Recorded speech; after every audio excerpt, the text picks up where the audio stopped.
right, welcome into the Hoist the Colors podcast on a Monday, June 9th edition of the show.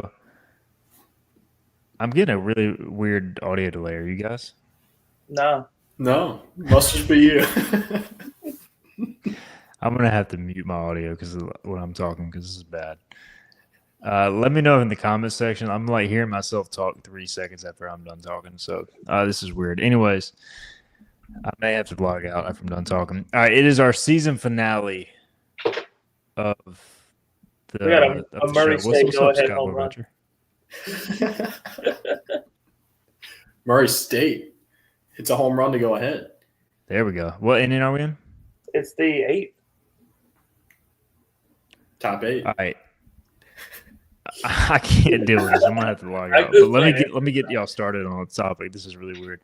We got comments in the section. We're live on YouTube, Facebook, and Twitter, and we're going to recap. We already recapped the season. We're going to look ahead to the 2026 season, our season finale. Now, I think our plan is to at some point this offseason sit down and have like maybe a going into fall session or some sort of fall session. You never know with football season, as Jack Dover says, is the delay because you're streaming from Jack Coombs Field. That may be it. I may be getting sucked into the portal like everybody else on the Pirate baseball team, but I don't know what's happening. We usually open our show with overall thoughts, so we're going to do that with our overall thoughts on what's happened with the portal thus far. And I'm going to pitch it to Jonathan Wagner. I'm going to try to figure this out, Wags, and if I'm not back, we'll then pitch it to Scott. All right, so your overall thoughts on what's happened since the season ended, Wags, go. Yeah, I'll see how long I can talk here before Ayo gets back. But, I think after the season, you expect some guys. And it's going to happen, especially in this day and age. And we all know that there were some bigger schools with a lot more money than ECU has out here trying to get our players. So keeping some of the guys that they kept is the first big win of the offseason. Guys like Austin Irby, Ethan Norby, Braden Burris, all of those types of guys, keeping those first is a win. And then obviously there are some losses. Lance Williams is the guy where I think if he came back, then he has a legit shot to be your Saturday guy next year. And his upside, I think, is Friday night guy and pretty high draft pick. And it felt like a year too soon for him to go. And, I hate the current age that we're in. I hate the constant having to wonder, is this school going to call this player and get him in the portal and ruin your plans for next year? And I hate that we have to tweet out all these returns, and no shade to the people tweeting it for ECU because you have to. I just hate that we're in a situation to where we have to tweet, he's coming back. Jack Herring is coming back. Like Jack Herring, I'm glad he's coming back. I don't want to have to see a tweet to see that Jack Herring is coming back from the baseball account. So it's just kind of the day and age we're in, and it sucks. And we're not done. The portal's still open for 3 more weeks. So you got to keep re-recruiting your own guys for the rest of the offseason, and then you really need to get some guys in. But as I look at this roster, I think it's position player-wise, it surprised me how good I feel like of shape we're in because we do have a lot of pieces, a lot of good JUCO guys coming in. So, yeah, again, the situation that we're in, it just sucks because college sports suck right now. But overall, I think you've kept some of your big guys, and you need to keep keeping them. So far, I think it's been a successful offseason, even with a couple of the losses. All right, I figured out the issue. I'm a complete idiot. I had the YouTube stream going on a separate browser, and that was what. And I forgot to mute the audio. I was like, "What in the hell is going on?" All right, Scott Lorbatch, your thoughts on the portal thus far and the results for said Pirates? Well, first, I'd like to thank you for having your YouTube up so that you could super chat Jonathan and I from the comfort of your own home. But as far as the portal goes, I would say we haven't lost anyone that I felt really bad about losing. That doesn't mean that we didn't lose guys that I would have liked to have kept. Lance Williams is a good example of that. Like, that's a guy that I think could potentially develop, but it is a lot of potential that we lost in the portal and not a lot of surefire success. And really for pitching, it's Norby is really your only guy there that I would put in that surefire category. I guess if as far as college athletics go right now, the best job in the country is your student athlete graphic designer. The way that you get commitments, decommitments, recommitments, and then you get your portal staying and your portals going. Like it is insane. I do agree with that. But um, the fact that we have held together this entire offense through the portal so far, I would put in a really really big plus for East Carolina right now. All right, so I have the list in front of me of guys who have officially entered the portal, and I'm going to run this down. All right, so Jaden Winter, Trevor Jackson, Tyler Brashear, Dawson Kerr, all those are right-handed pitchers. Jason Janesco, who was like utility guy, backup catcher, didn't play. Infielder Neil Griffin, who was a freshman this past year, he transferred to Wingate. Right-handed pitcher Michael Irby, the older brother, of Austin Irby. I had heard there was maybe a chance he comes back. I don't know the latest on that, but it wouldn't 100% rule it out. But it's been several days since I talked to a source on that. Drew Downs, who got removed from the team in Clearwater, he's in the portal. Keenan Bowman, part-time starter who left the team at the end of the season, he's transferred to USC Upstate. Good fit for him. Lance Williams goes to Maryland, which was a surprise to say the least. Now, my intel was that he basically just wanted to be almost guaranteed a starting weekend job, which I think he could have earned that here, but that's a whole nother conversation. Ian White, reliever who disappeared after the UAB series. Roger Vergara, JUCO. He's going to Jacksonville. Did I see that? Somebody posted that today. So he goes with he committed Turner. a couple days ago, I think. Okay. So he goes with Turner Brown and Colby Bortles, so connection there. Taylor Grubbs. What was y'all's favorite part about the Taylor Grubbs era? Just getting two Liberty guys in at the same time. That was exciting for a time last offseason. Brad Pruitt, who goes to Georgia, and we could have a whole conversation on Brad Pruitt, who was a good arm, but did not get an out in the regional, fellas. So that was certainly a guy you want to have back. Lance Williams, a guy you want to have back. And I'm just going to say it. I'm hearing Bradley Zayak. He's not in the portal yet. I'm hearing there's a very good chance he enters the portal, so we don't have to dance around it the whole night. So if that occurs, that would be, I think, a loss for sure, a guy you'd want to have back, although his season numbers weren't great. His last outing was excellent, phenomenal for a freshman. So I think of that list, Pruitt, Williams, and Zayak, if he goes, those will be the three guys you want to have back, all pitchers. So that does lend some concern to pitching, as you kind of hit on, Scott and Wags. But you do get your guy back in Norby, who I heard ECU had to pay. I mean, the portal right now, guys, is crazy. It sucks. It is what it is. And then you also get Sean Jenkins back, who I think can make a massive leap next year. So, I mean, there's some pieces coming back on the mound, Wags, but I would say that's certainly the biggest question mark as we sit here going through the offseason. Yeah, absolutely. And, like I said earlier, I think the lineup, you're in better shape than you would probably think, just knowing how last year went.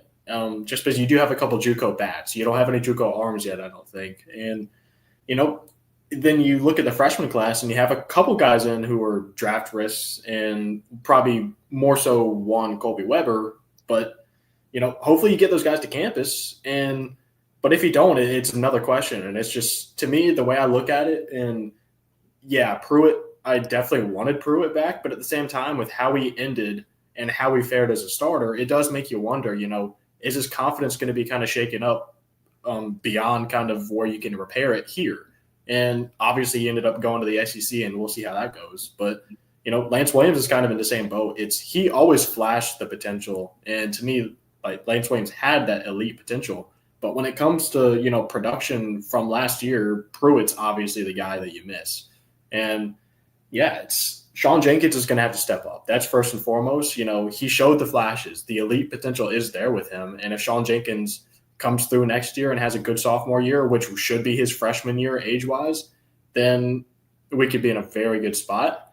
But, outside of that, the question is bullpen. And, you have a Jackson DiLorenzo coming back, Colby Wallace coming back, and those are your only two really known commodities out of your bullpen. Gabe Beschloss, if he makes it through the offseason without leaving. And, those kind of guys, that's it. And to me, that's where I get a little scared. And the rotation, I feel like you can probably fill out the rotation a little easier, I think, than bullpen, just because I think you're recruiting more starters than you are bullpen arms. So you're probably going to fill out at a starter or two in the portal, I would hope.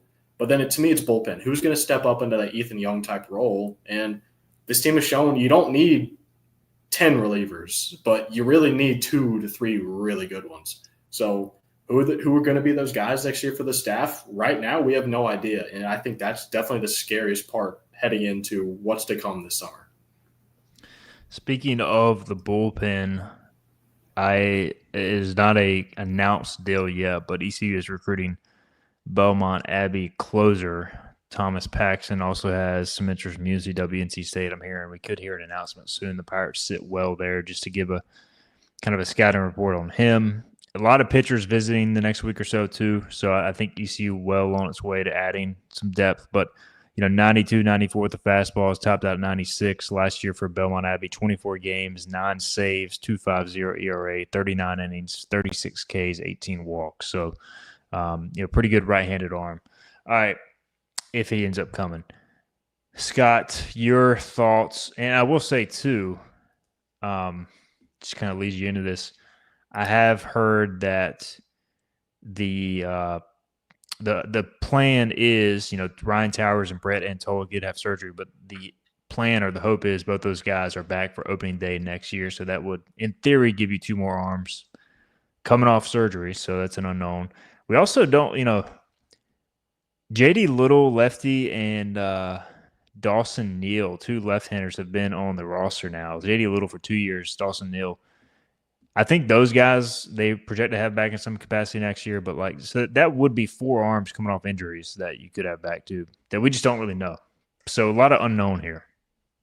Yeah, for sure. And with Nick Moran, is he done or does he have a year? He has another year left too, so he could be an option. Yeah, so I was just looking at what we're returning as far as most innings pitched. It's Norby, Jenkins, Moran, D'Lo, and then a 5th name that I think is going to be interesting next year, and Colby Wallace. And I think that's a guy that if he can, looking back at other guys that were two-way guys, it wasn't until they were really upperclassmen that they really developed as true two-way guys. Burleson, Agnos, those were both guys that the older they got, the more they were able to compete at both. So I think Colby Wallace may be a back-end bullpen arm that we rely on heavily next year, as well as getting those guys healthy. And, I think I saw some comments about how we hadn't really gotten anything out of the portal yet. Right now, the schools that are getting people out of the portal are your SEC schools that are really paying guys, and then kind of guys that are transferring to smaller schools that are probably not really getting any money at all. It'll probably be a month before you start hearing, getting a true sense of what the picture is as far as the portal is for us, I think. But, yeah, I mean, to me, there's still pieces on this roster, and what we've lost, I think, is we can supplement from the portal pretty well. I just wonder if going forward, outside of guys that are like Sean Jenkins, that are elite out of high school, or at least projected to be elite, if you maybe shift your focus to more older portal pitchers instead of trying to develop guys that have, potential, but maybe, aren't as adequate at throwing strikes or something like that, kind of like Lance Williams. I know it's such a frustrating thing to think about because, you get a guy, you develop a couple arms like Williams and, who had surgery. You stuck by him, still gave him a spot out of high school. You develop a guy like Zayak has the game of his life, and he potentially is going to enter the portal. And then you also have, Pruitt, a guy who didn't pitch at all at Oklahoma, comes here and proves himself, and then he leaves. So I don't know. It's I guess you just gotta hope to recruit 34 Braden Burses who just don't care. But obviously that's not realistic. So I guess the grand thing, the main thing I've learned about covering college athletics in this age is just don't assume anything.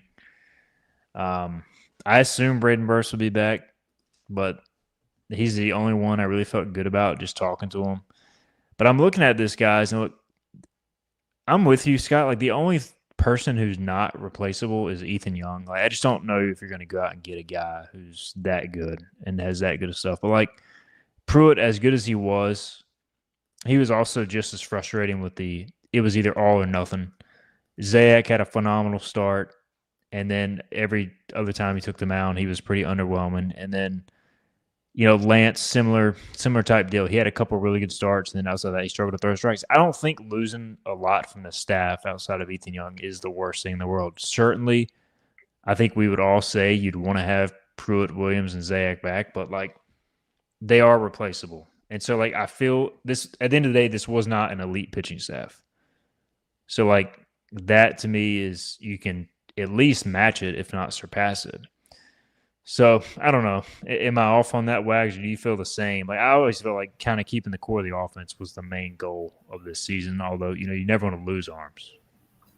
Yeah, I agree. And, something I talked about last week was just because you ended the season, on a higher note, winning the conference tournament and then acting like you belonged in regionals, it does not erase everything that happened before then. And this season was frustrating from start to finish in the regular season. And this team wasn't good enough. And it's important to remember that. And while I think it's a good thing that this team did end better, again, they were really bad for a lot of the year. And to me, a lot of it was the pitching and the inconsistency there. And I look at some of these guys leaving pitching wise as the same guys as like your Roger Vergara's and your Drew Downs in the lineup is you might be better off with them gone because it opens up a spot for someone else that gives you a little more upside. So, yeah, it's, again, like you said, Pruitt was a guy I wanted back. Lance Williams was a guy I wanted back, and Zayak too. But if, all those guys are gone, then at the same time, it makes your job a little harder because you need to go find someone to take their spot. But I think it also gives you an opportunity to maybe upgrade a spot where maybe you weren't expecting to. So I don't think you're off there at all. The fall should be interesting, and again, we'll have more of this conversation down the line. But I would assume Norby, given his workload, 90 innings, he probably is sitting out the fall. Jenkins coming off the most innings he's ever thrown. We talked about that going into the season. How do you manage that? Like, he's probably going to be limited. So the fall should be like we're getting a little ahead of ourselves, but like you're going to learn a lot in the fall because plenty of guys are going to have opportunity. Now, ECU may hit 25 home runs over the course of the fall due to what's on the mound with those guys out. But I think the fall will be really worth monitoring on the pitching side, Scott. Yeah, for sure. I mean, you're going to need to see what guys can do to develop. And it's going to be a lot of guys that we haven't seen yet. So it's going to be fun to watch to see who emerges themselves as this year's Ethan Young and Brad Pruitt. 'Cause coming in, neither one of those guys were guys that we expected. I don't think in our preseason show, I don't think we were throwing those names out there for leaders and saves or, inning eater type guys at all. So it'll be a fun offseason to watch. And I would expect that this offseason will be very different from the last one. I'm going to give Igo some credit here.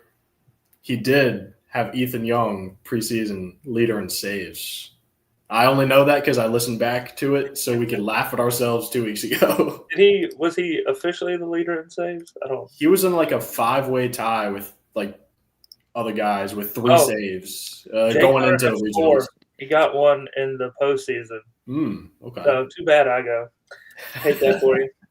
Come on, Jake. Which Jake, by the way, will be missed as well. I didn't want to overlook that.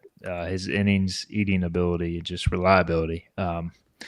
So, like, to me, like, I mean, yeah, you're gonna have to replace a lot of this pitching staff, which I feel like we had this almost the same conversation last year. But this is the portal. Yeah, so Murray State leads 5-3. Although I gotta say, that was a major missed opportunity there. If you're watching us live, they had the bases loaded, nobody out. I will say, Talon for Duke is an absolute beast with that arm slot throwing 95. That is a problem. So He gets out of it 5-3. Murray State going to bottom 8. Hopefully they can hold off the Blue Devils. All right. Mainly just so I can say what I want to say about Chris Pollard on this show. All right. Offensively, guys, the core at this point, the portal is open until July 1st, so things can always change. But, like, we've seen ECU announce all these players returning. And you've got a lot of guys back. Braden Burris, who we had on the show today, check out that interview. Just a true pirate through and through. Colby Wallace, Austin Irby, Walker Barron, Braxton Trammell, Jack Herring, all have been announced as returning. Are there any significant names? Obviously, Jenkins in there as well on the pitching side. Any significant names we're like still waiting on guys at this point? Like Peltier? Are we expecting a Alex Peltier return graphic? Like, I don't even know what. What are we allowing at this point? Like, are we gonna do one for all 35 players? Are we getting a Parker Bird return as well? I'm gonna say what I said earlier, and no disrespect to any of these guys, and like the Jack Herrings and the Alex Peltiers of the world. I don't need to see a return announcement for them from the main baseball account. But at the same time, I also don't want to have to see it for Austin Irby and Walker Barron and all these guys. And Braden Burris. So I hate it. I hate the state that we're in. But yeah, I think Peltier is probably the only guy left with a, real case. But even then, he's one of those guys, best case, if everything goes to plan, he's coming off the bench next year. So yeah, it just speaks to where we are in college athletics. It sucks, but yeah, I wouldn't be surprised if they throw us an Alex Peltier return curveball here in the next week or so. I feel like he did enough in the regional to warrant it. I mean, he would be the last one that as I look at the roster, Scott, where it's like you want him back. I mean, the rest of them, and like this is no disrespect, it's like.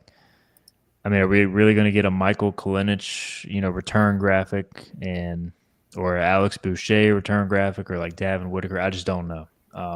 Anybody else you want to see 100% come back? I just want to see is he coming back? And then they have Michael Kalinich just doing the. That is true. I do want to see a Kalinich comeback graphic just to see. Yeah, I mean, what they could put together. Honestly, like they're coming back graphics, I'm just over it. Like, I mean, it's cool when it's like, a guy like Irby that you had to fight off some other schools for. But even then, it's just, I mean, it's too much for me. I just miss the days of where you're playing for your school and that's your school because that's where you wanted to go to school. And, you play for the fans that support you throughout the year. And, let's be honest, in college baseball, for the most part, it's not life-changing money from one school to another. And I'm just very much over the entirety of we have to celebrate you for staying. It's not for me. But, yeah, I mean, outside of Peltier, I do agree that if you're doing it for all of them and who you've done it for so far, if he does decide to come back, I would be fine with throwing up a graphic for him because of we talk about Lance Williams and Bradley Zayak, what they did in the regionals. Well, Peltier was right there with him from the offensive side. He played as good a baseball as he had the entire season, both at the plate and in the field. I thought he looked way better in the field in Conway than he had leading up to that. You never know, man. His advisor could be pushing his regional highlights to every school in America looking for 100K. You never know with these guys. And that's not a shot at Peltier. That's just how some of this is done. So I have no clue what Alex Peltier's handler is like, if he even has one. As Duke it looks like a massive tank, and it is. They had a solo home run to make it 5-4, bottom 8. All right, getting tense in Durham. So, I mean, you look at the offense next year, I think it's got a chance to be pretty damn good. I do wonder positionally what they're going to do with some of this. On paper, shortstop is an open vacancy. Does that make sense, or should I just say a vacancy? I guess vacant would be the way to go after assuming Dixon Williams leaves, I just want to say straight up, we expect Dixon Williams and Ethan Young to get drafted. Obviously, they've got a year of eligibility, but that's just kind of assumed. Braden Burris said today he can play shortstop, but he's going to work a lot at second base. He can play. The thing with Braden is, didn't he play some center too? Like he could play anywhere. Yep. So that gives you some flexibility. Colby Wallace you would expect to play third. Irby, I have heard. I project him as a first baseman now, but I think he'll move around some next year, especially in the fall, to kind of get ready for different positions. That's something he wants to do. That's something the staff wants to do. My question is, we know Walker can catch and throw guys out. Do they bring in somebody to push for him? And then Braxton Trammell, where does he fit in? Because the guy was really on a power surge before the injury. And then is Peltier center fielder? Is Jack Herring still going to play the outfield? Is he going to DH? And then you got a couple really good JUCO guys coming in, and Jack Vogeli, I believe is the pronunciation, of Blade Carver. Carver more of a catcher DH type, Vogeli more of a corner outfield. So, Wags, your thoughts on maybe some of the biggest question marks you're looking forward to going into the fall for the position players? Yeah, I think for the guys that you have already on the roster, I think there are two massive questions. And first is, to me, Blade Carver. One, can he catch at this level? And I think that's the one thing. We know he can hit. He can hit the crap out of the ball. But, is he going to turn into Walker Barron's backup? Is that going to turn into maybe they're spelling each other and playing about 50-50? Or is he just straight up going to be your DH? Or can he move around the infield? Because if he can move around the infield, it gives you another option to be flexible. So to me, that's the biggest question coming in, the thing in the fall I'm really going to be watching out for. But then the other one is Braxton Trammell, like you said, because he came in as, pretty much a third baseman and not the greatest defender. But now you have Colby Wallace a third. And before Trammell went out, he moved out to left field for a little bit. He got some time there. Wasn't the greatest defensively. So to me, that creates the question of, if you have all these guys playing similar positions in the lineup, not all of them can be in there. So it's one of those things of, if they end up moving Austin Irby potentially and they kind of train him a little bit to play somewhere else, then maybe you train someone like Trammell to go play first base because he's not the best and he doesn't move around the best. So you have flexibility, but to me, the flexibility right now is more of a question because I don't think where some of those guys fit in. Same thing with Vogeli, and I'm glad you said his name because I was definitely going to call him Vogel. I'm not even 100% sure if that's right, but I'm going to call him Vogel because Vogel sounds a lot better to me. But Vogel, I think, just looking at him, he profiles best as a corner outfield guy who can also hit the crap out of the ball. But in every lineup projection, because this is just what I do, and I just project lineups and different ideas, I haven't found one yet outside of putting Braden Burris in center field, which I don't think is going to happen. Vogel, however you say it, is probably your center fielder, but I think he's a little bit big for a center field type. So you have some holes, but you also, shortstop's a big question. Who's going to fill it? You have Matthew Lashley. Is he going to be the guy? Or is he going to turn into Roger Vergara, which no disrespect to Roger, but hit 350 in JUCO and then just clearly was not ready for this level of baseball. So all those guys that's the question too.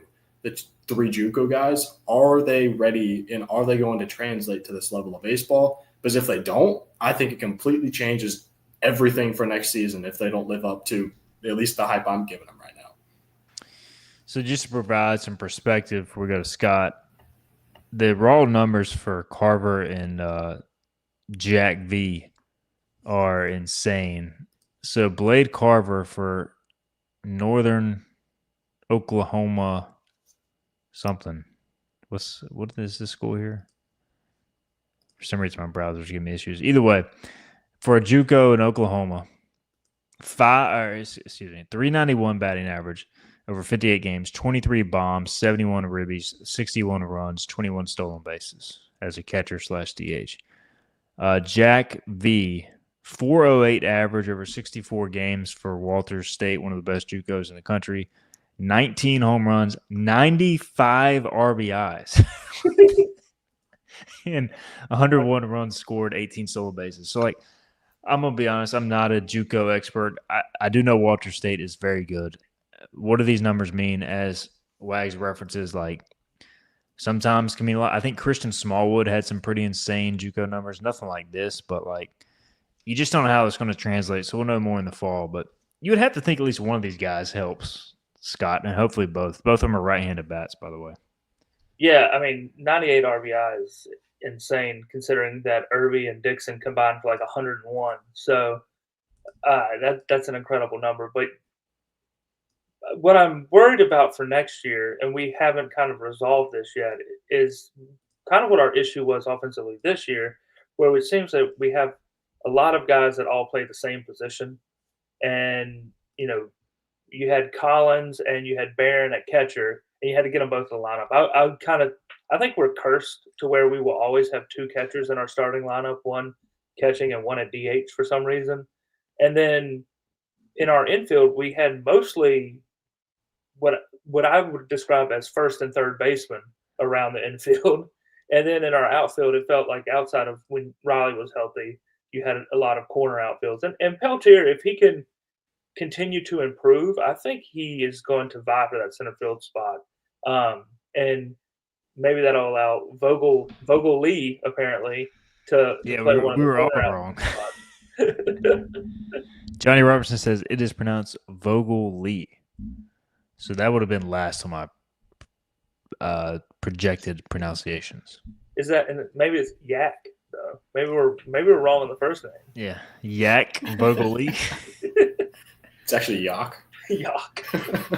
But I do think, looking ahead, the shortstop position is still going to be crucial for this team because we have had a hole there for a while. And as much as I like Braden Burris and Colby Wallace, I don't see them as long-term options at shortstop. Even Dixon, the team was much better when he was there. But if you look at the games that we lost in Conway, that second game, our defense up the middle, especially at shortstop, was not where it needed to be. And it really led to probably, the game turning away from us at times. So I do think that we have to diversify in our ability to find shortstops and center fielders that can hit. And, if we do have two catchers in our starting lineup, I really would like for one of them to actually be able to catch, because I think it's hurt us at times, especially with Barron on Sundays and late in postseason play, having to catch every single inning. All right, so I agree with you guys. We've talked about this a lot. They got to find an answer at shortstop. I think, somebody brought this up on the message board. I think this is a great point. Like right now, I would project Walker as the starting catcher. And I think defensively, he proved this year he can do that. Now, was he perfect? No. But how much of that was the dude caught every freaking inning? I think he was just worn down. Now, I would say controlling the running game, he did an excellent job. I was trying to see if I could find the numbers. Yeah, 55 stolen bases given up, which is really good in college baseball. And there was, I feel like at least a handful, if not more, of throws that were on the money, but just poor tags or just drop balls going back to the middle of the defense. Certainly Walker, I think would be the first to say he needs to get more consistent, just overall. But it also was his first year catching full time. So you would expect growth. And also you would expect him not to catch every inning, just about. So I think ECU, though, has to get better up the middle offensively and defensively. Obviously, losing Riley Johnson, how do they answer that? Are they going to do it with Peltier? And then are they going to do it with, a defensive first shortstop? And if you do that, plus Walker at catcher, that maybe makes you really good defensively, but then how much are you suffering on the offensive end? So I think shortstop, I don't know what the NIL situation is like, but I want them to try their best to go buy a legit shortstop. And maybe that's not possible, but it feels like it should be for a school like ECU. I'm just tired of watching other team shortstops come into Greenville and make just ridiculous plays and then dropping bombs. ECU's got to find an answer for this, Wex. Yeah, and I think the thing that makes me feel okay about shortstop is that you do have Matthew Lashley, another JUCO guy who is committed. And in all of his games at shortstop, I think he made one error this season. So at the very least, even if he's one of those guys that turns into a 250 hitter and if he's out there playing elite shortstop, at the very least you have that. Whether he's starting in the lineup, you're getting good defense, or maybe you have him on the bench and you do the opposite, and you have a better offensive lineup to start the game, and you have someone who's not as good defensively to start, and then we know that Cliff's going to defensive replace in the 5th, 6th inning, and it's going to happen probably with multiple guys with the way the team's currently constructed, but maybe it's one of those things that he comes in late, and in the late innings, you have your best defensive configuration out there. So, but yeah, it's shortstop. It shouldn't be hard. Find a guy who can field and who can hit. It's. I'm not asking for much, am I? Yes. Any other thoughts on, before we get into some of these questions and also just the super regionals and Omaha and all that? Any other thoughts on just question marks or anything that's happened, Scott, before we wrap up this conversation? Yeah, I saw somebody asked about the hitting coach, and I do think that's an important position to fill. We've heard some names tossed around, and if it's the one guy that I've heard, is it Gautreau? I think it is. I think it's Gautreau. Gautreau. Jake Gautreau. Jake Gautreau. That's a big time hitting coach. Again, don't quote me on that. But as we've talked about it, what I really want from that position is a guy that's going to be a really good recruiter. I think that's your most important aspect of that job right now, because you do still have Cliff, who's obviously a great hitting coach himself. So looking forward to seeing how that role gets filled, and if it gets filled with someone who's able to bring a player or two along with them. Yeah, we did have a question from Zach. And yeah, Jake Gautreau, he was a big-time player at Tulane, Mississippi State assistant coach. He's been rumored to be interested in the job. Not a done deal yet, but we'll see where that transpires. It would be a big hire. And look, Henry Lartigue did a fine job, but if you go from Henry Lartigue to Gautreau, that would be I think a big deal. And Cliff Godwin going into year 12 here at East Carolina, I think somebody like that who I know has known Cliff for a long time, but brings fresh perspective, I think would do wonders for the program. So we'll see where that falls over time. All right, getting a lot of questions on Antolik and Towers. Kristen wants to know what's the latest on them. Addressed it earlier, but I expect, or I should say ECU expects/is hopeful they are back. All indications are the Towers surgery went really well. The expectation is he will be back at some point next year, if not opening day. And Tolik had hip surgery. The good news with Antolik is his arm is fine, which is obviously priority number one for a pitcher, and he's got big stuff. He had hip surgery. Look, I'm not a doctor, but something didn't go right. They had to go in and fix it, and this should make it good. And so his arm is going to have – he's had a year off now from throwing. So big-time stuff. If you get him back, I think he could be a frontline starter if everything comes to fruition. But as we know with pitching, it's never a sure bet. Fake Bunt said, excited for the final show of the season, the Jack Coombs hate watch along party. So yes, we are hate watching Jack Coombs Field. Murray State has taken a 5-4 lead into the bottom of the ninth. It is hold on to your butts time in Durham. Although if you're Murray State here, they're true house money situation. Yeah, even if you lose here, it would suck. But Duke is, I would just laugh my ass off if they lost to Murray State, which Murray State's good, but come on now. You can't host a Super and potentially lose it here. So we're locked in, 3 outs away, top of the order. It is funny to see all of the temporary bleachers and stuff stuck in around that stadium. And I'll say there's a lot of Murray State fans there. Maybe it's just so small that 10 Murray State fans makes it seem like there's a lot. I wonder if they brought in a second bathroom.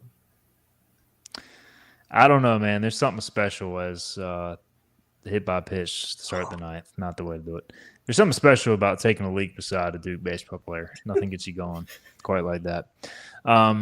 In the Porta Johns underneath. Chuck says above Jonathan's head there is a picture or plaque and it's reflecting a bright white. That is called the ceiling fan, I believe. That's correct. That is not a halo above Wags' head. I just want to point out that picture back there. I've said this before. It's a picture from the day that ECU beat the crap out of North Carolina. Just throwing that out there. See if I can get mine in here. That's from the day that we beat Russell Wilson. Man, we're missing the. I need for TJ Lee block punt picture above mine. I gotta get a frame for this one. This is a West Virginia ECU. Oh yeah, one of the best days ever. That was one of my favorite games. The 24-3 drubbing of West Virginia, and was it Pat White, Steve Slayton, Darius Raynaud? Absolutely crushed them. Jack Dover says D-Lo. My understanding is Jackson DiLorenzo does plan to return next year. We got a question about Jaden Winter reaching his full potential. That's also from a burner, so it's not going to happen here. Nice try, Steve. Who are the top freshmen we have incoming? That's a good question. Jack Dover says they also have temporary suites. Temporary suites for the Duke regional? Like, where do they even put them? You get to get one out, baby. on the press box, make a play. Don't trip over the mound. I'm like 10 seconds ahead of y'all. Yeah, you are. I'll try not to spoil it. My bad. My delay. Maybe I really am at Jack Coombs Field. You never know. About 10 seconds to me, you're watching out the window. Let me pull up. I did where I bought tickets to the ECU Duke game through Duke this year. I did get the email this morning that they had seats available if I wanted to go. I thought about it. I thought long and hard about it. I didn't know if I had a blue and gold shirt with a horse on it that I could maybe find. You'd never know. Ben Miller up to bat. He's playing with an injured hand, but he is a stud. All right, top freshman. We'll try to keep this conversation going through the Duke game. So I'm trying to multitask here. So, again, perfect game is where I'm pulling up this list. And just to give you kind of an idea on these rankings, how flawed they can be. So we mentioned Colby Weber earlier. ECU actually went to go see him throw tonight. 6'6" righty. He's like 90, 92 right now. He's topped out at 94. He is considered one of the best prospects. He doesn't even have a rating from Perfect Game. So like, that kind of shows you, which sometimes these Northeast kids can get lost. But he's one of their best pitching prospects. You also have Nathan Wines from Archbishop Spalding. I believe that's the school where Jeff Palumbo's brother is a coach in Maryland. He's a really talented right-handed arm. And, One? Oh, wow. Did y'all see this? Oh, my God. what a way to end it. They just called out wow. Duke on a double play for interference. I don't know if I agree with that. It was a hard slide. I just want to say I like how the shortstop was down on the ground injured, and then as soon as the umpire ruled double play, he got right up. I don't know if that's reviewable. They're going to go to review, it looks like. Man, this would be the most BS ever if you have to if you have to get back redo the dog pile. I do recall a certain team having to redo not a dog pile, but a walk-off home run celebration to start a season. That is true. So, if you're not watching, turn on the TV. If you're listening to our podcast, Duke down to his last two outs. That's a pretty. That's 100%. Yeah, you can't trip like that. That's a leg out. So they called the force out, ground ball, run on first, 1 out. And the force out is clearly the second out. And then as he's trying to turn it, the Duke base runner slides in and takes out the Murray State's fielder's legs. Now, the guy would have been safe at first, but due to interference, they're calling them both out and in the game. But they're now reviewing it, so we'll keep you updated there. Please upheld it just to screw Chris Pollard. All right. Anyways, back to the recruiting list. So Nathan Wines, 6'3", 205, righty, up to 94.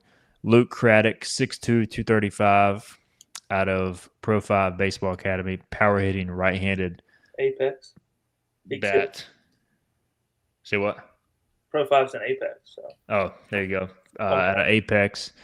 Braden Bachman is a bat-first outfielder who can really swing it, kind of not the biggest guy in the world, but really good bat to ball skills. And then Grady Linehan is a go get it center fielder who can really pick it. So those are some of the names to watch. There are other guys on this list with projection, but it's always hard to know what to get with freshmen. So there's a brief rundown, plus the JUCOs we mentioned earlier, plus the guys who would be coming in via the portal.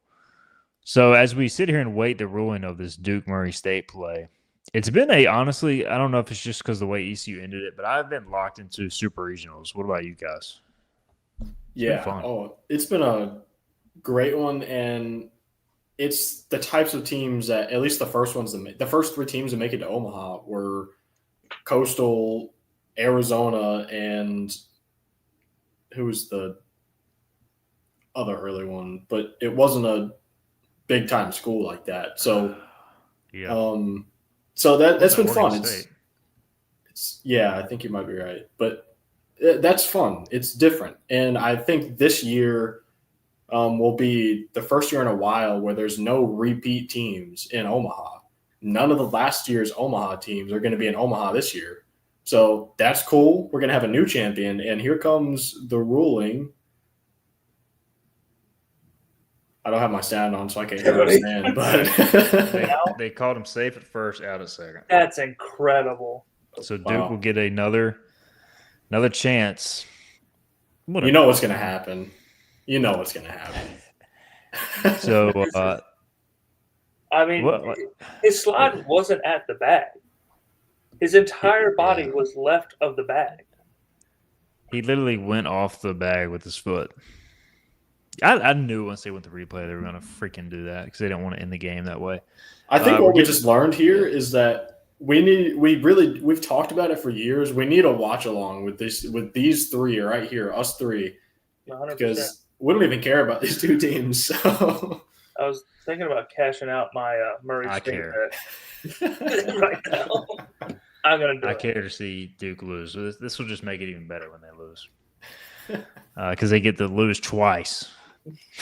All right, we will keep you updated. I don't even know where the conversation was, but look, Carolina blew it, guys. Speaking of teams in North Carolina, I mean, look, I said this on my show today.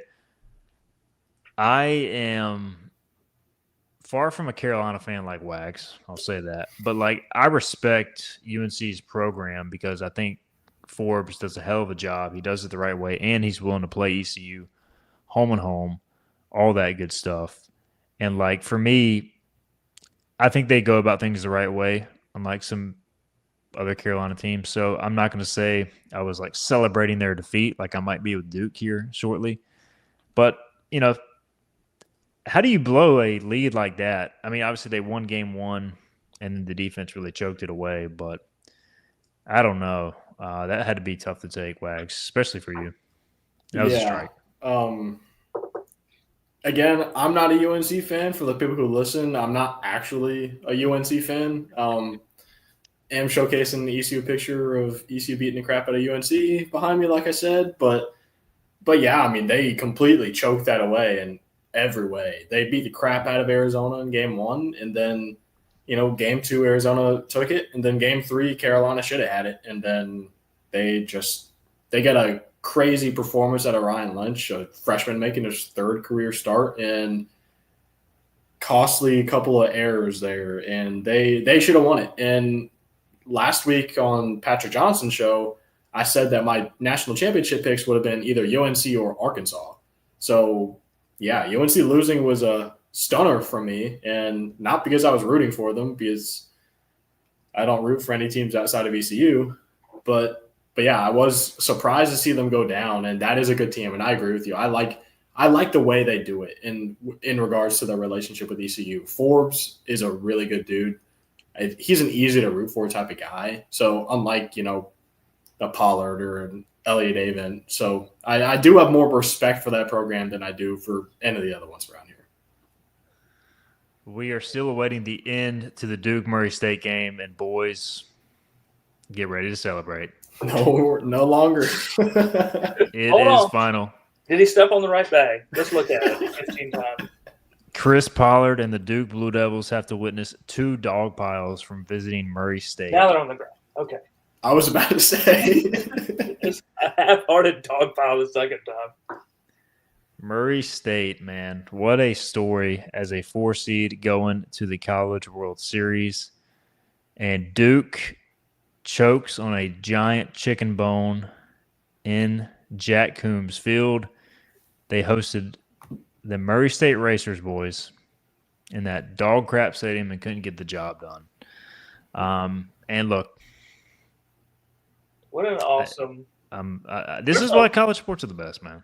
First off, Murray State, just phenomenal uniforms, by the way. These racer ones with like the eggshell color, those are insane. I love those. Wish we would throw some pirate script across of like an off-white jersey like that. That'd be awesome. But yeah, I mean, and then the other thing with Duke is the whole hard hat thing has been. What a joke, by the way. It's so you can't silly. be a hard hat when you're freaking Duke. Well, they should keep them on and fix their stadium up with it now that their season's over.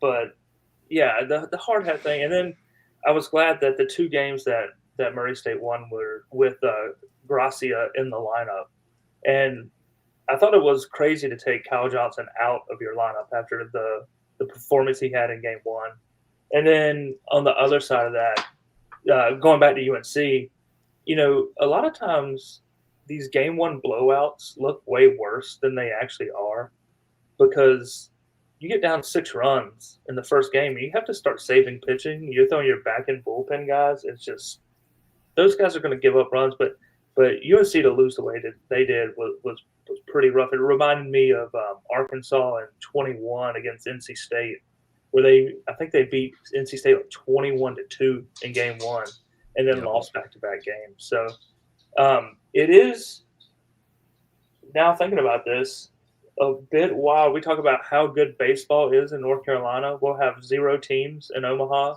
and Kentucky will have 2.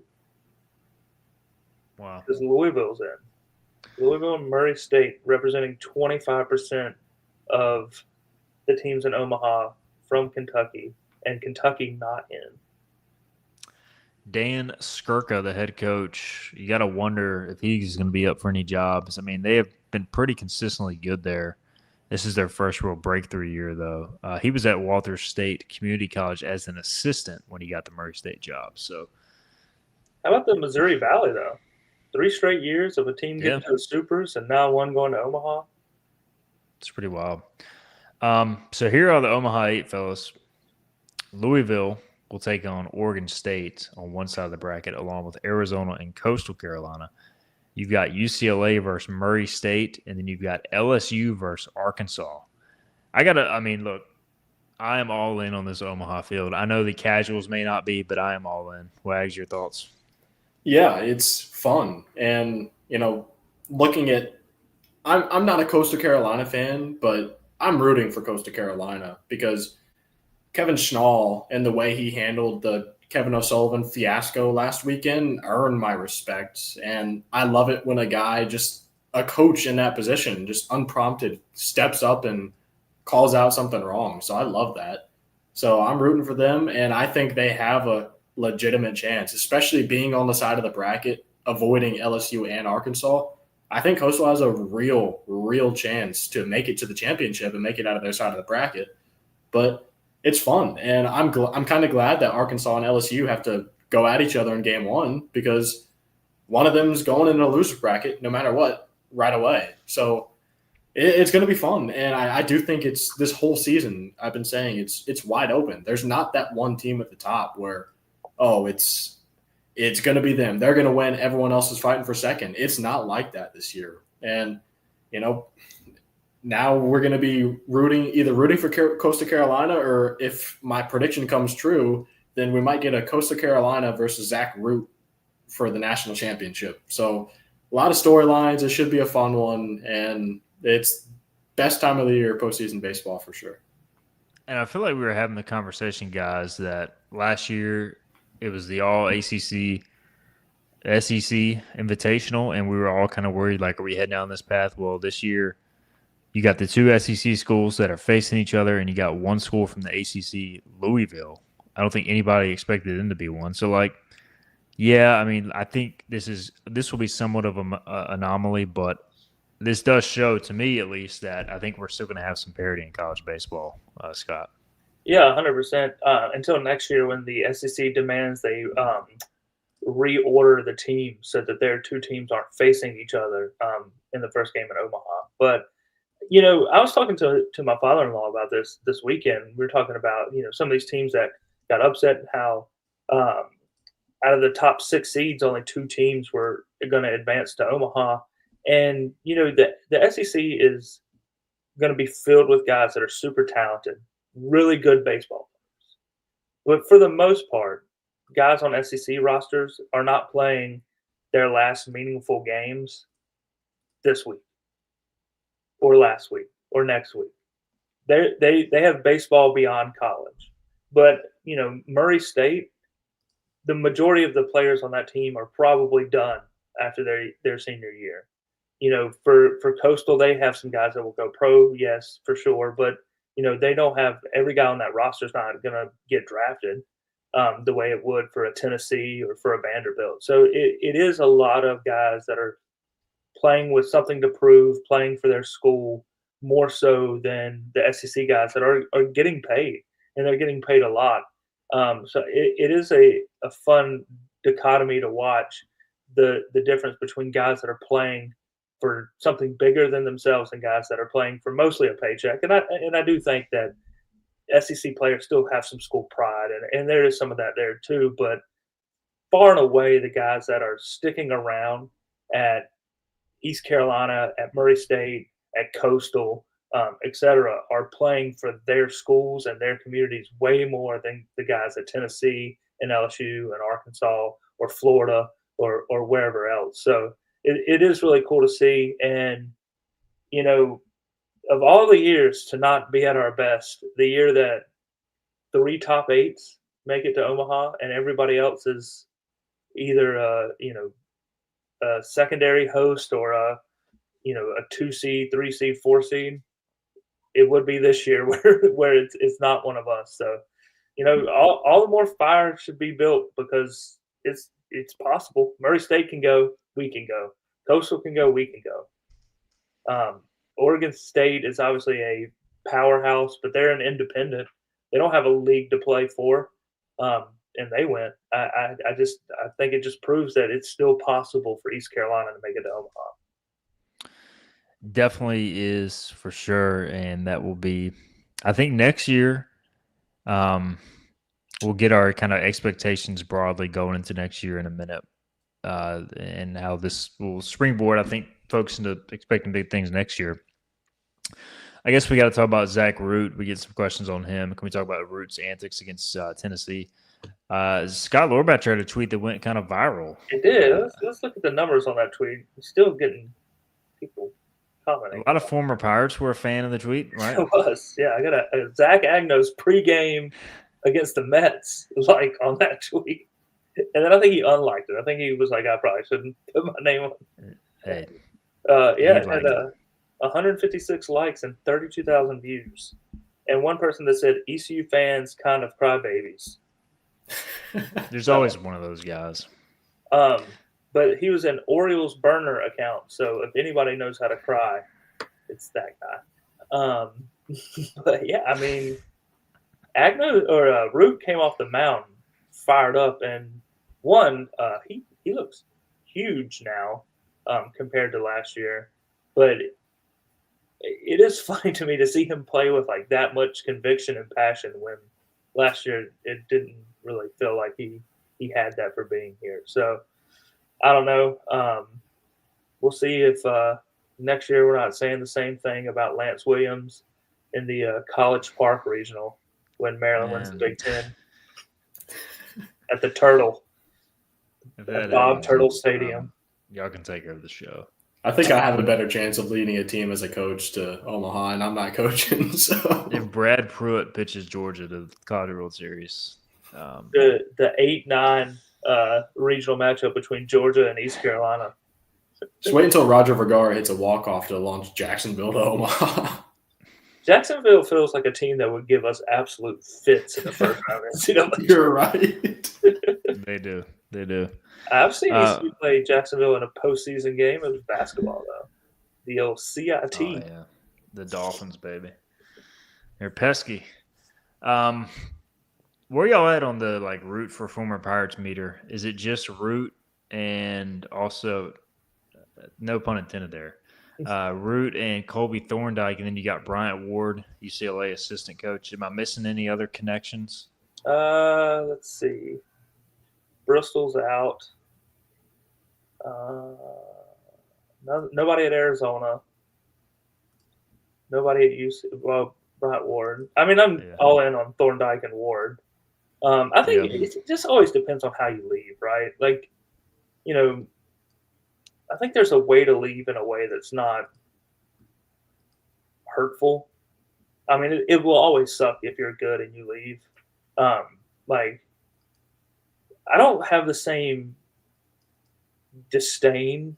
I don't even know if that's the right word. That may be too harsh of a word for a Bristol Carter, who was a person that I think just wasn't a fit here because of the way that he likes to play compared to the way that he was coached, compared to a Root that just was never bought in, and it felt like he was never bought in. But yeah, I mean, obviously Bryant Ward is probably the guy that will pull for the most. Yeah, I'm trying to think if there's anybody else because we had a couple more. Link Jarrett had a connection, but they're out. Bristol was there. You were the king of the random connections. Somebody JPN says Root versus Thorndike for the Natty. That was my prediction. They were never teammates, though, right? Or were they one year? They 1 year they overlapped. Okay. Right in 23, I believe. What about you, Wags? Are you rooting for Root or any of those guys? I'm at the point to where I'm a big enough just college baseball fan. I do this all year. I'm just enjoying the baseball, and like I said, I am rooting for Coastal, but I'm rooting for Coastal because of Kevin Schnall and because I like that team, not because of Colby Thorndike. And Arkansas too. I'm not rooting for Arkansas, but I do really like Dave Van Horn and kind of how he goes about things. So if they win, I'm going to be happy for Dave Van Horn, not individually happy for Zach Root, but he's also not one of those where I'm like, oh man, Zach Root just won a natty. Man, I hate this. So that's just not how I am. But I'm just at the point I'm rooting for good baseball and the best possible matchups and atmospheres for every game. So whatever gives me that, I'm all for. I'm with you as well. I'm with you. I am just rooting for good baseball. And Omaha was fun last year, even with the SEC ACC challenge, and I think this year it's going to be fun as well. We always close with predictions. We'll do that in a minute, but I do want to get thoughts on before we wrap up expectations going. This is the ECU baseball look ahead. I think we've done enough eval. But just overall expectations going into next year, I don't know if you can ever expect to go to Omaha or absolutely host a regional, but at least be in the mix for one is kind of where I fall. Just early looking next year, a lot will depend on what occurs. What about you guys? We'll start with WAG. Just general feelings, expectations as we head into 2026, as crazy as it is to say. Yeah, I think you have a lot of your building blocks, not just for next year, but for the year after that should be in place already. So, I talked about this a lot during the year, but you learn the most about young teams and young players when they face adversity. And this team faced a lot of adversity throughout this entire season. And when their backs were on the line, they stepped up. So you've got to hope that leads to them carrying that into next season, carrying that confidence they played with in the regional. And then you need guys to step up. I think, you have some of those guys, like Austin Irby, who started off really strong and finished really strong, but the middle, it was a little bit up and down. Next year, he's probably going to have to be your guy or one of your guys if you want to get to where you want to go. But obviously pitching is the question, and you're going to see some pitching added. That's a guarantee. So it's just kind of how do the pieces fall in. But in addition to finding out your team about when your backs are against the wall, it's also, I think, some of the situations with some of these guys getting recruited and deciding to come back.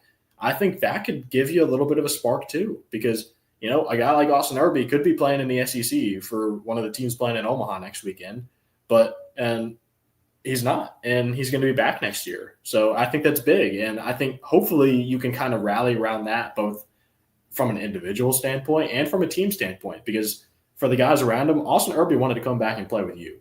He wanted to come back and be a part of ECU next season and those types of guys. So I hope it leads to more success and that next season is full of more what we saw in the postseason as opposed to the regular season. But a lot of building blocks, still a lot of questions. But overall, I'm feeling good. I think you just need to add a couple pieces and hope that, like I said earlier, the JUCO guys pan out. And if they do, I think you're in good shape. Scott Lorbatcher, your thoughts, expectations for 2026? Yeah, so I think next year, at the beginning of this season, a lot of the freshmen felt, from Cliff's interviews, felt like that they were doing too much. Next year, you'll have a lot of sophomores and juniors that will be filling those roles. So hopefully the new crop of freshmen won't feel like they need to do that. And I think that'll help them play more freely early on. So as far as expectations go, I think it's get back in the top 25, which is kind of the same thing as being the conversation for hosting a regional. 40 wins is kind of always going to be a benchmark for me, especially with the league that we play in. And then, obviously finish sixth in the regular season in the American this year. I think we need to get back to, either winning the league or at least being very close to it. Obviously, if UTSA can build on their success, I think it could be a very fun race in the American. It's going to take a lot of wins to win the league next year. And then, as always, it's at a minimum a 2 seed for the NCAA tournament, which means that you're in whether or not you win the American Athletic Conference tournament. And don't put us through that stress ever again. Zach Griffin says the expectation is to invite Florida to the Keith LeClaire Classic and push back all 3 of their games. Do that. I don't care what you do the rest of the season. That's a success. That is a fantastic weekend to do that because it is going to rain during the LeClaire Absolutely. Classic. And make the sure one time I will root for rain in Clark-LeClaire Stadium. And I did get permission or confirmation that I can go to Conway next year. So you got at least 2/3 of the Bucks on the pond from Barefoot Landing. Well, look, who does Wags have to get permission from? I guess his boss. And my boss will let me. I mean, I don't take time off. So this is I the should be able to hardest swing working that. man in America. I'm not going to believe Wags is coming until I get an on-3 style graphic that just says confirmed on the bottom. I mean, who else am I going to ask? I'm looking around. There's nobody else here. It's just me. I don't know, man. That printer really doesn't want you to leave. I'm going to have to bring it with me. You're just going to see a page pop up that says no across the top. We're gonna take a picture in Conway next year. I'm going to be holding the printer. To bring it with it. Somebody with a great question or comment, JPN says, I think we should at least be the favorites in the American again. Who is the favorite going into next year, UTSA or ECU? I think that'll be very interesting. Can I be honest? And I said this last week, but yeah. I hope we aren't.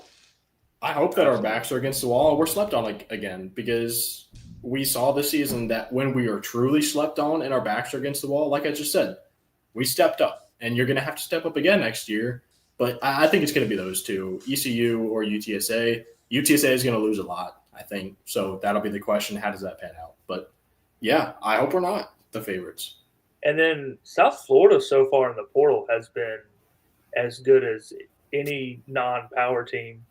So I wouldn't be shocked to see them towards the top of the preseason poll. But, yeah, at this point, UTSA, their season just ended as far as the portal goes. So give it a week to see how that shakes out. But if they bring back a lot of their core, I don't see how you don't rank them as the favorites. That is fair. I don't know what their roster situation is like. I know they did have some older players, but I can't imagine there's much money being poured in UTSA baseball, but not in the field. Maybe I'm wrong. So Jonathan says, I feel like Wichita State as he asked, does Wichita State have any players left? Wichita State just gets annihilated in the portal every season, and they're not even that good. Yeah, it's crazy because they suck. Yeah, They have it's like really weird. 3 guys that are good that go to like Big 12 or ACC schools, and then everywhere everybody else Oklahoma, just goes to the Oklahoma Missouri State. Valley for some reason. Yeah. So, All right, fellas. Anything else we need to address before we wrap up this season? I'll just I feel like I say, had something else to bring up. Predictions, I think, is what you said for Omaha. Oh, yeah. that's right. Predictions, Omaha again. So I just had the brackets and I lost it. Do either of y'all have who's on which side? I know UCLA, Murray State, and then Florida, or not Florida, Louisville, Oregon State. and then LSU, Arkansas are on Murray State and UCLA's side, and then the other side is Louisville, Oregon State, and Coastal versus Arizona. Yep. I'm going to go Coastal in the Natty against LSU, and LSU wins. Although I'll be pulling for Coastal. Coastal eliminated LSU to make it to Omaha in 2016. They did. So that's in Baton Rouge. Yeah, I've already made mine, but I think Coastal comes out of their side of the bracket. They match up with Zach Root and Arkansas. And I don't know. My gut just tells me that since it's kind of of a wide open year, just because of that, it's going to be a team like Arkansas from the SEC that wins it. I just think their lineup is a little bit better. Their pitching is good, but so is Coastal's. It'll be a great series, I think, but I do think Arkansas wins over Coastal in 3 games in the championship series. Let's see what the current odds are. What are the Murray State Natty odds? That's what I really want to know. Favorites. Oh, yeah, I figured out what I had to say. Somebody sent me a message. The Murray State head coach, you know how much money he makes? $68,000. And he is going to Omaha. You know what? Murray State plus 5,000. So he could turn that into $3 million if he's bold enough.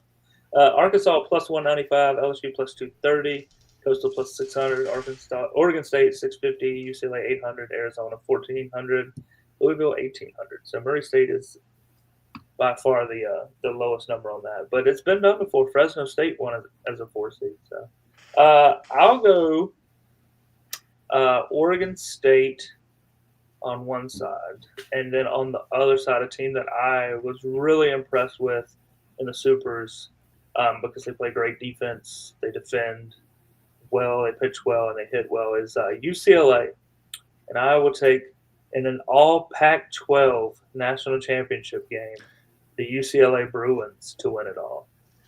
I feel like that would be like ESPN's worst case scenario. UCLA versus Oregon State for the title. Every game starts at 9 p.m.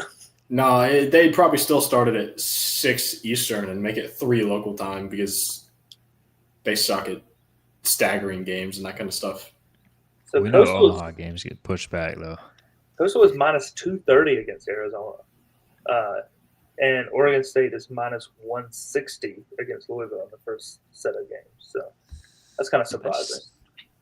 I think Coastal's just built for Omaha, man. They're so good on the mound. They're really good. They are built like. And their catcher's elite. I wouldn't go SEC for them as far as how they're built, but they are built like a really good ACC, like a Virginia or a UNC type team. Yeah, like UNC Coastal would have been a phenomenal first round matchup. And not that Arizona can't win, but Coastal's legit, man. Mixed feelings a little bit, but I think I'll be pulling for them. And then UCLA. So we'll see. Well, gentlemen, we are out of time. It has been a fun season of the show, up and down. But, man, we had a lot of fun along the way. We made about like $70 through Super Chats. I got to pay out to you guys. I'm still waiting on my payment, Google AdSense, so I can pay these gentlemen. So you guys are going to get paid about 2 cents per hour of the show, I feel like. Better than nothing. Worth it. Much love, says Brandon Carr. And I'm not even bringing up the UNC comments. So, but appreciate you tuning in, Brandon. And any closing thoughts? Sure. I'm about out of them. Just thank you to everyone that tunes in and comments and chats us up. I know Wags and I have both talked to people outside, just doing day-to-day things that have watched the show and recognized us from it. So that's really cool. And just enjoy interacting with you all. And football season is not that far away, so looking forward to that and a win in Carter Finley Stadium. Bucks on the gridiron heading your way soon enough.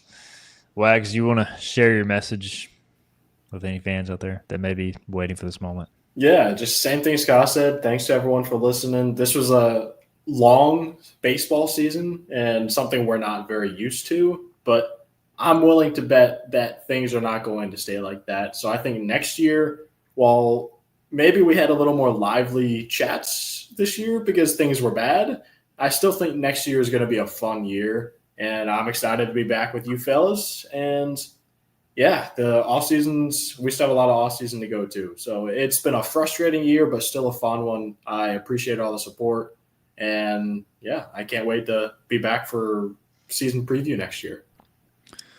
I echo those guys' sentiment. Appreciate everybody for tuning in. I feel like our audience has grown every year, and like this year during the regionals, leading into the regionals, we had I feel like tons of listeners and viewers. So appreciate everybody, man. It's been awesome. And how long have we been doing this thing? Does anybody know? Is it 3 or 4 years? I think we're at 3. I know, Igo, you were starting up the podcast when I was still an intern for you because I know I did one of your first shows with you. But this show specifically, I think it's been 3 years. 3 sounds right. Bucks on the pond. But I'll go back and verify. But it's grown, man. It's been awesome. And, well, again, we'll do some sort of off-season check-in in the fall at some point. And then obviously be back for opening weekend next year. But it's been great. Appreciate everybody for commenting. We will see you next season on Hoist the Colors, Bucks on the Pond. It's been real. For Jonathan Wagner and Scott Lorbatcher, I'm Stephen Igo. We are out until next year. Season, whatever you want to call it.